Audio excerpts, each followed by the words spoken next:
Մայր գիտես, ես փող չեմ սիրում։ Այն տարիներին, երբ որ ինձ այդ փողը պետք էր, որ մայրս ապրի։ Այդ փողը չկար։ Իսկ հիմա, երբ որ ունեմ, էլ պետք չի։ Ու խոսքը շատ քիչ գումարի մասին է, որ չեմ էլ ուզում ասեմ անգամ։ Դրա համար ես իմ ամբողջ ունեցածը բաժանում եմ։ Լավ եմ զգում ինձ։ Դրանով եմ ապրում։ Երբ որ տեսնում եմ դիմացինիս աչքերը փայլում են միայն նրա համար, որ ինքը պարզապես ունեցավ, այն ինչ որ ինքը երազում էր, դա է ինձ էներգիա տալիս, որ ես ապրեմ։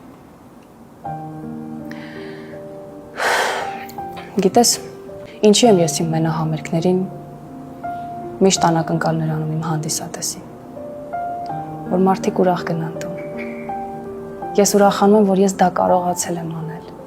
Ուրախանում եմ, որ ես մի նորմալ տուն չեմ ունեցել, բայց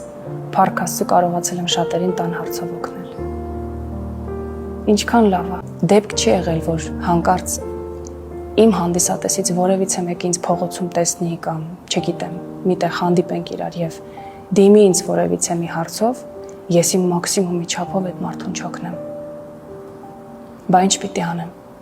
Այն մարդը, ով օրեկան ստանում է 3-ից 5,000 դրամ ու պատրաստ է իր 3 օրվա աշխատավարձը տալ եւ քո համերգի տոմսը առնել, որ գա քեզ լսի, բա այդ մարդուն չանես ու մանես։